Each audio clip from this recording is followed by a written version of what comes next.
और चलिए अब आपको सुनवाते हैं कि चश्मदीद का उस दौरान क्या कहना था। आपने खुद देखा है? आंखों से देखा है। बहुत दुख भरी, दर्द भरी घटना है ये। हमने देखा कि एरोप्लेन जब नीचे आया था ऐसा लग रहा था उसका क्रैश हो जाएगा ऐसा हम सोच रहे थे, तभी क्रैश हो गया। हम देखे कि हमें लगा नहीं क्रैश हो गया है, लेकिन एयर ट्रैप पे उतरेगा ऐसा लगा, उतर रहा है, लेकिन क्रैप हुआ और उसके बाद स्फोट हो गया उसका जबरदस्त। स्फोट होने के बाद वो हम देखने आए, पहले देखा तो उसको आग लगी थी पूरे प्लेन को, और उसके बाद 4-5 स्फोट हो गया विमान में उसका। और उसके बाद बहुत लोग आ गए और उसने निकालने की कोशिश की, लेकिन बड़ी आग लगी, उसके कारण कोई मदद नहीं कर सकता।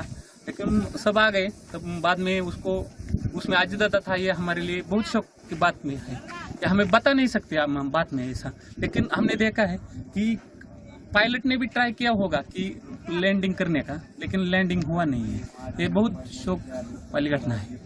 हमने देखा पूरा एक नीचे आ रहा था, ट्रैप पे आ रहा था, ट्रैप के नजदीक 100 फुट से नजदीक आके गिर गया है।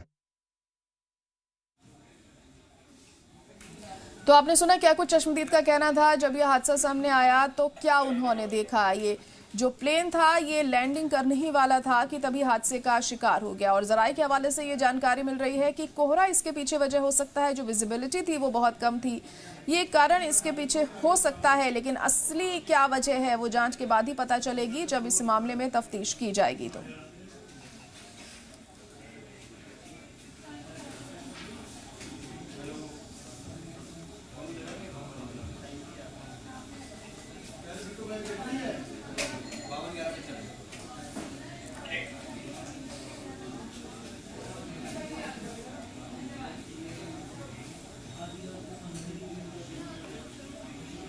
डील्स के